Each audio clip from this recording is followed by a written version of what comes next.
All right, so you guys sent this in, right? An article called What God Thinks of Politics. Yeah. Interesting title, right?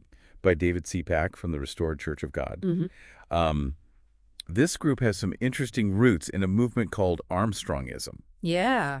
And they're making some pretty bold claims about faith and government. This article really is fascinating. Their views diverge so much from, like, mainstream Christianity. Right. For instance, they claim that God chooses our leaders, even the bad ones. Yeah, they actually quote Daniel 4.17 for that. Right. The most high rules in the kingdom of men. Right. And gives it to whomsoever he will. And that concept of God's sovereignty, it's definitely central to Christianity. Right. But, the idea that he's directly and specifically selecting every single leader, good or bad, it's not really universally accepted. So how do most Christians view God's sovereignty, like when it comes to voting in elections? Well, mainstream Christianity would say that God allows humans to make choices, including who they elect as leaders. Got it. We're not puppets. He gave us free will, so that means we bear the responsibility for our choices both individually and as a society. Right. That makes a lot more sense to me. Yeah. Because it wouldn't really feel right if God was handpicking, leaders with questionable morals. Right. And then holding us accountable for their actions. Exactly. And that's where the article, kind of goes off the rails a little bit because it insists that true Christians must be politically neutral. Really? Yeah. And they cite Philippians 3.12, Okay. where it talks about our citizenship being in heaven. But doesn't it say our conversation is in heaven? It does. They're connecting that to politics? They are. Hmm. It's a bit of a flimsy connection. Most scholars understand that verse to be talking about, our ultimate hope and destiny. Right. Not a literal command to completely disengage from earthly matters. Especially like advocating for justice and righteousness. Exactly. And throughout history, Christians have been deeply involved in shaping society for the better. Yeah, absolutely. You look at the abolition of slavery. The civil rights movement, Yes. even fighting human trafficking. Exactly. All examples of Christians engaging with the political process to try to bring about positive change. So basically their interpretation is saying that Christians don't really have like a civic duty. That's one way to look at it. Mm. It's a convenient way to avoid the complexities Right. and the messiness of engaging in the political arena. Yeah. But it kind of ignores that biblical call. To be salt and light. Yes, to stand up for what's right. See justice for the oppressed. Exactly. And that leads us to another interesting point. They make this claim that God has delivered the world to Satan. Mm-hmm. And Satan's the one influencing leaders and blinding people. Right. It's a pretty bleak picture. Yeah, it is. It uses imagery from 2 Corinthians 4.4. Okay. But we have to remember that the Bible often uses symbolic language. And this idea that God has just completely relinquished control of the world to Satan. Right. Most Christians would not agree with that. Yeah, I don't think so either. It creates the sense of helplessness and hopelessness, which really contradicts the message of hope and redemption that's found in the Gospels. So how does traditional Christianity reconcile evil and suffering with the belief in a loving and all-powerful God? Yeah, it's a question that theologians have been wrestling with for centuries. Right. But I think the general consensus is that God allows evil and suffering to exist not because he enjoys it, Right. but because he values human free will. Right. He doesn't want robots. He doesn't want robots. He wants us to choose him. Exactly. And sometimes those choices, they lead to pain and suffering for ourselves and for others. So it's more about understanding the consequences of our choices rather than just blaming everything on Satan. Exactly. And that kind of leads us to another problematic claim in the article. They talk about this coming kingdom where Christians will rule under Christ, bringing justice and peace. Okay. But what they fail to mention is that this idea of a future earthly kingdom has been used to justify some pretty horrific acts throughout history. Oh, yeah, absolutely. Yeah. I can see how that could easily become a we're right and everyone else is wrong kind of thing. Precisely. And that's why it's so important to be critical of these claims, especially coming from a group like the Restored Church of God, which has a history of failed prophecies. Yeah, it's like setting people up for disappointment and potentially leading others down that same path. Exactly. And so we need to unpack these claims carefully and compare them to what the Bible actually says. Right, not just take their word for it. Right. Okay, so we've established that the Restored Church of God has some pretty unorthodox views Yes. on politics and faith. and they don't necessarily align with traditional Christian teachings. But what's the real-world impact of these beliefs? Like, how are they affecting people's lives, especially within this group?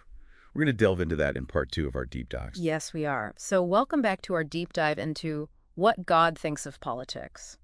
Yeah, we've been exploring some pretty unconventional interpretations of Scripture from the restored Church of God, this group that seems to have taken a pretty sharp turn away from mainstream Christian thought. Absolutely. And I think it's time we address the elephant in the room. Okay. The impact these teachings are actually having on people's lives. Yeah. Like you said, their views on political neutrality and this whole delivered world concept are pretty out there. Right. But how is this actually playing out in reality? Right. Are there real-world consequences? Well, one of the most concerning things is the potential for disillusionment and even harm. Okay. David Seapak, the leader of this group, he has a history of making these very specific prophecies with dates and everything, and they just haven't come to pass. Oh, wow. So when those prophecies fail, what happens? Well, it can be incredibly damaging to the faith of those who believed him. Right. You build up these expectations. Yeah. And you convince people that this is God's revealed truth. And then when it doesn't happen, it's devastating. People are going to feel betrayed. Yeah. And we're actually seeing this play out within the Restored Church of God. Okay. There are reports of people leaving the group, questioning their faith, even experiencing mental health issues. Oh, wow. As a result of these failed prophecies. That's heartbreaking to think about, that people are being hurt in this way, especially in the name of religion. It is. And it kind of makes you wonder, like, why do people cling to these beliefs even when the evidence contradicts them? It's a really complex question. Yeah. And there's no easy answer, but part of it has to do with the way these groups operate. Okay. They often create this very insular environment where information is tightly controlled and dissenting views are just silenced or dismissed. So it becomes like their reality, even if it doesn't match up with the outside world. Exactly. And when your whole worldview is based on the teachings of this one charismatic leader, it can be very hard to break free from that, even when you start to have those doubts. Right. It's like a house of cards, if one belief crumbles, the whole thing collapses. Well, this whole thing can come crashing down.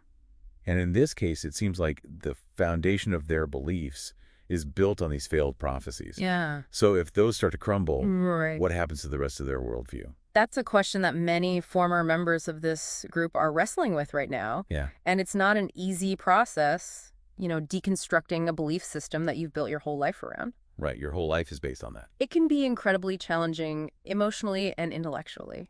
So it's not just about leaving a church. Right. It's about rebuilding your entire understanding of faith and God and the world.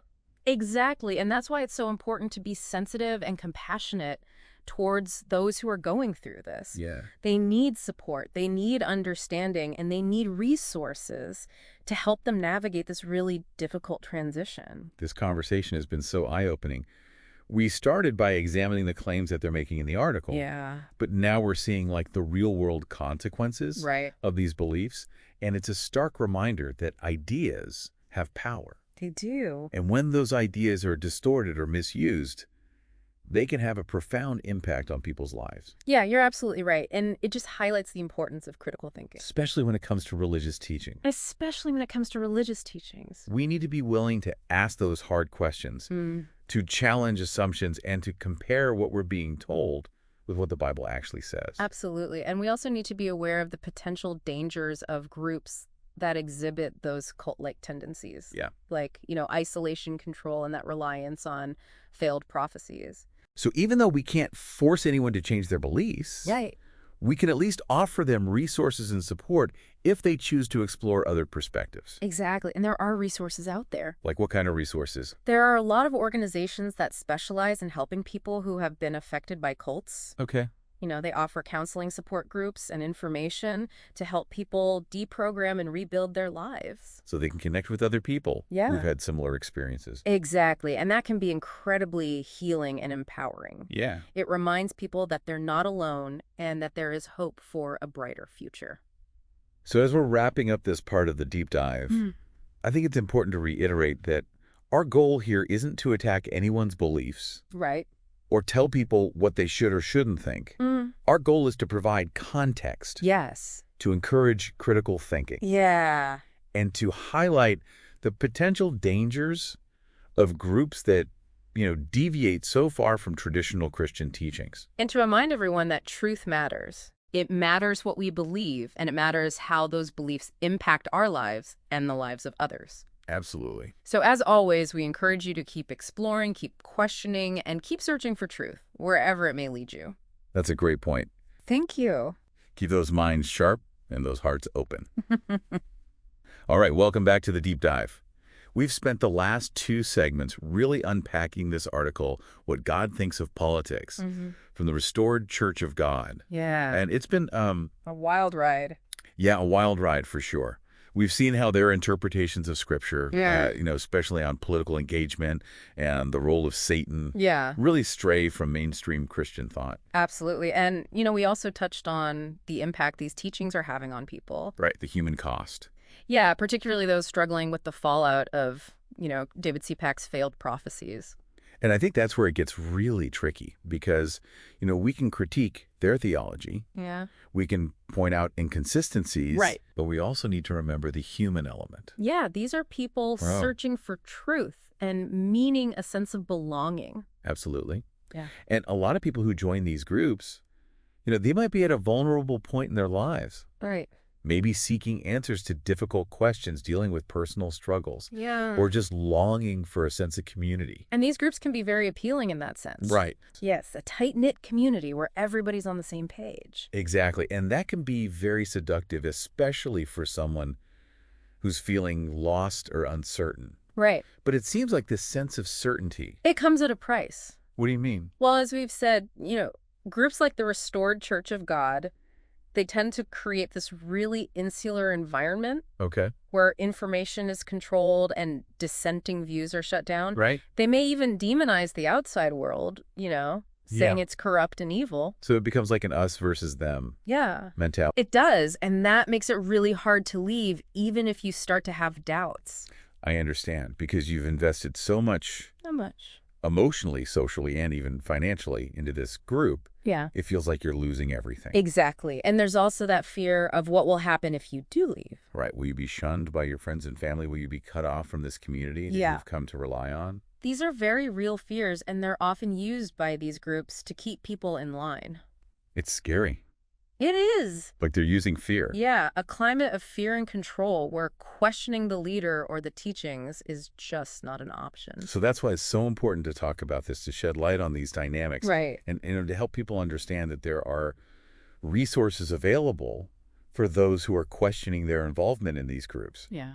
Or who have already left and are trying to rebuild their lives. Absolutely. There are organizations out there that specialize in helping people who've been affected by cults. They offer counseling, support groups, and information to help people deprogram and navigate, this really complex emotional and psychological aftermath of leaving these groups. Yeah, it's more than just, debunking their theology or proving that their prophecies are false. Mm-hmm. It's recognizing the human cost of these beliefs and offering compassion and support to those who've been harmed. Absolutely right. And I think that's a good point to kind of end on here. Covered a lot of ground. We have. And it's been a challenging conversation. It has. But hopefully enlightening as well. I agree.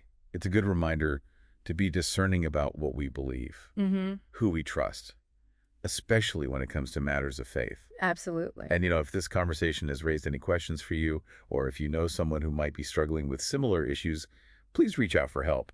There are resources available, and you're not alone. Thanks for joining us for this deep dive. Yeah. Until next time, keep those minds sharp and those hearts open.